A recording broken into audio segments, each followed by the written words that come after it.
மீனாட்சி ஜோதிட நேயர்கள் அனைவருக்கும் வணக்கம். கடந்த மாதம் தான் குரு ராககேது பெயர்ச்சி மற்றும் சனி பெயர்ச்சி பலன்களை ஒரு வருடாந்திர தொகுப்பா நான் கொடுத்திருந்தேன். நிறைய பேர் வீடியோ பார்த்து நல்ல ரெஸ்பான்ஸ் கொடுத்திருந்தீங்க. போன் பண்ணில ஜாதகம் எப்படி இருக்குன்னு பார்த்திருந்தீங்க. அவங்களுக்கு எல்லாம் ரொம்ப நன்றி. இதே மாதிரி உங்களுக்கு ஏதாவது குழப்பம் இருக்கு, சந்தேகம் ஏதாவது இருக்குன்னாலும் நீங்க தொடர்பு கொள்ளலாம். அதே மாதிரி நான் கொடுக்குற இந்த ஜெனரல் ப்ரெடிக்ஷன்ஸ் எல்லாமே 50% பொருந்தும். மிச்சம் 50% உங்க பர்த் சார்ட்ல அந்த யோக பலன் இருக்கா, அந்த தசா புத்தியை வச்சுதான் 100% பொருந்துமான்றதை சொல்ல முடியும். அதனால உங்களுக்கு இப்படி நான் கொடுக்குற ப்ரெடிக்ஷன்ஸ் எல்லாமே 50 to 60% எடுத்துக்கோங்க. அந்த வகையில தற்போது ஜூன் மாதம் எந்த மாதிரியான பலன்கள் பெற போறீங்க, யார் யார் எதுல கவனமா இருக்கணும், யாருக்கு எந்த யோகம் இருக்குன்னு தான் நம்ம இங்க பார்க்க போறோம். அந்த வகையில தற்போது ஜூன் மாத ராசி பலன்கள் எப்படி இருக்குன்னு பார்க்கலாம்.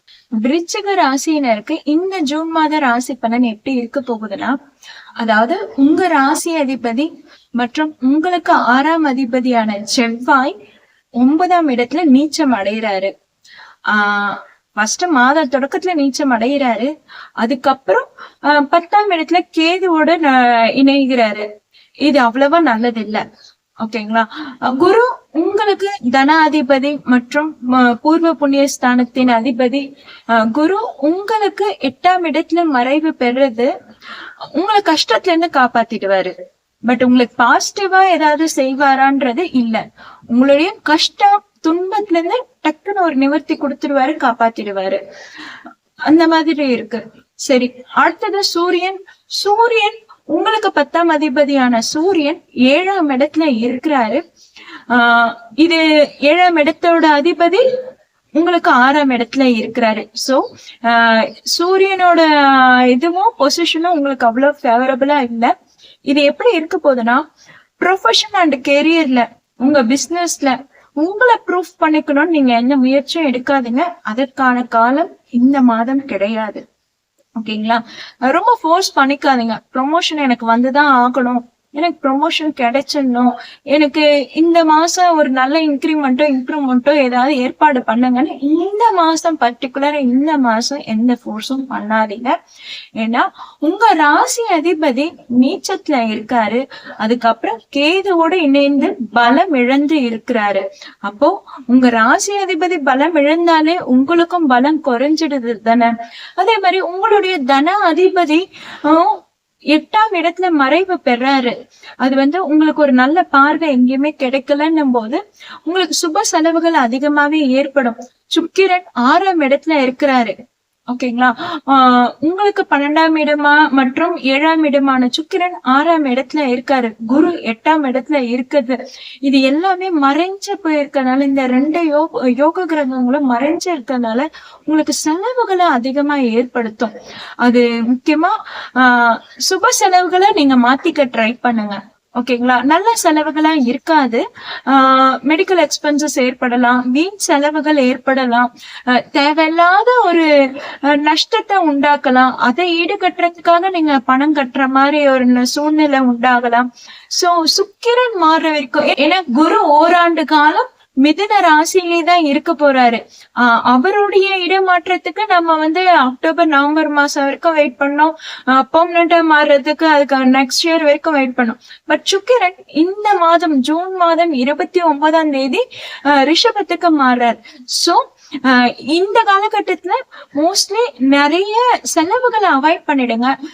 இல்லைன்னா சுப செலவுகளை ஏற்படுத்திக்கோங்க. உங்களுக்கு செலவுகள் ஏற்படதான் போகுதுன்னும் போது அது சுப செலவுகளை மாத்திக்க ட்ரை பண்ணுங்க. நீங்க காசு செலவாகுதுன்னு எடுத்து வைக்க உங்களுக்கு செலவுகளை இன்னும் அதிகமா ஏற்படுத்தி விட்டுடும்.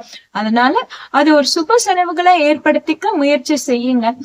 ஸ்டூடெண்ட்ஸுக்கு இந்த ஆண்டு எப்படி இருக்க போகுதுன்னா, அதாவது எப்படி இருக்குன்னா, இந்த மாதம் தொடக்கம் புதனோட கிரகம் ரொம்ப நல்ல அமைப்புல இருக்கு. அதுக்கப்புறம் புதன் 8ஆம் இடத்துல மறைவு பெறும்போது புதுசா எதையும் முயற்சி பண்ணாதீங்க.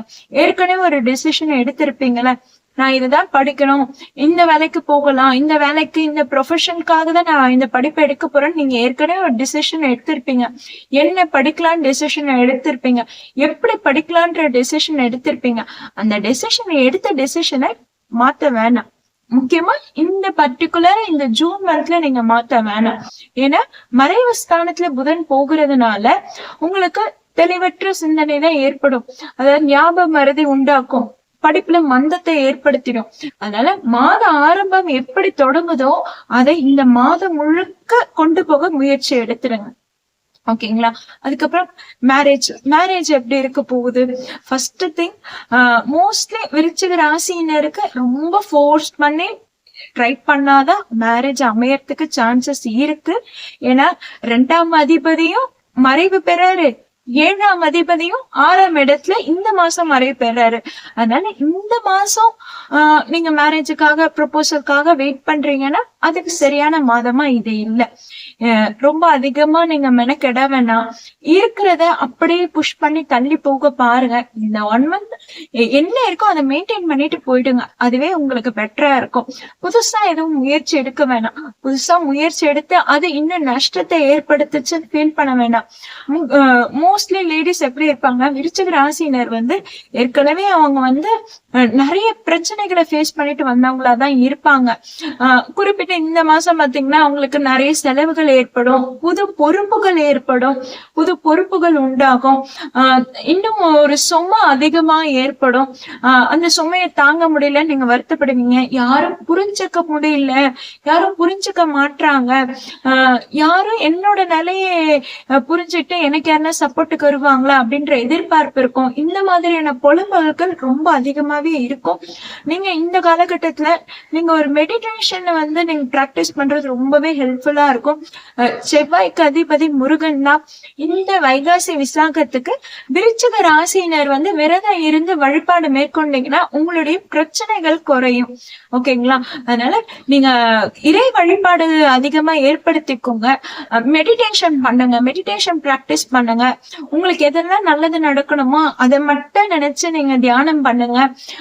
மோஸ்ட்லி உங்களோட புலம்பலை குறைச்சுக்கோங்க. உங்களுக்கு ஏற்பட போற பிரச்சனையும் உங்களுக்கு ஏற்பட போற கஷ்டமும் நீங்க மட்டும்தான் ஃபேஸ் பண்ண போறீங்க, நீங்க மட்டும்தான் ஹேண்டில் பண்ண போறீங்கன்ற போது அதை நீங்க மத்தவங்க கிட்ட நீங்க புலம்பி சொல்லணும்னு அவசியம் இல்லை. நீங்களே உங்களால முடியும். நீங்க புலம்புனாலுமே அதை நீங்க செஞ்சு முடிச்சிருவீங்க. நீங்க சக்சஸ்ஃபுல்லா முடிச்சு காட்டுற ஆள் தான். சோ அந்த புலம்பலை குறைச்சிட்டு கொஞ்சம் இன்னும் நல்லா நீங்க எஃபோர்ட் போட்டு செய்யும் போது உங்களுடைய மைண்ட் கொஞ்சம் கிளியர் ஆகும். ஏன்னா மைண்ட் பிளாக்கேஜ் இருக்கிற மைண்ட் கொஞ்சம் கிளியர் ஆகும். அதுக்காக தான் சொல்றது, ரிலேஷன்ஷிப்ல இருக்கவங்களும் கொஞ்சம் கவனமா இருந்துக்கணும். ஃபேமிலிலயும் சரி, தேவையில்லாத செலவுகள் ஏற்படுத்தும். 4ல ராகு இருக்கிறது திடீர் செலவுகளை ஏற்படுத்துவாரு. அதே மாதிரி ஹெல்த் வைஸ் உங்களுக்கு நரம்பு சம்பந்தப்பட்ட பிரச்சனைகள் உண்டு பண்ணும். குரு 8ல இருக்கிறதே உங்களுக்கு ஒரு மைண்ட் ஸ்ட்ரெஸ் அதிகமா ஏற்படுத்தி விட்டுடும். சனி 5ல இருக்கிறது உங்களுக்கு பெரிய மைனஸ் எதுவும் கிடையாது. இந்த காலகட்டத்துல மோஸ்ட்லி நீங்க புதுசா எதையும் முயற்சி எடுக்க வேண்டாம். அதே மாதிரி புதுசா எந்த முடிவுகளும் எடுக்க வேண்டாம். உங்க அறிவு புத்தி திறன்னு சொல்றதை கேட்கறத விட உங்க அனுபவம் என்ன சொல்லுதோ அதை மட்டும் கேளுங்க. உங்களுக்குன்னு ஒரு எக்ஸ்பீரியன்ஸ் இருக்கும் பாருங்க, அதை மட்டும் நீங்க இம்ப்ளிமெண்ட் பண்ணி அதை ஃபாலோ பண்ணுங்க. உங்களுக்கு ஓரளவுக்கு நெகட்டிவ் பலன்ல இருந்து குறையும். ஓகேங்களா? சோ சனி 5ல இருக்கிறது உங்களுடைய எக்ஸ்பீரியன்ஸான கைட்லைன்ஸை அதிகமா நீங்க யூஸ் பண்ணிக்கிறது ரொம்பவே நல்லது.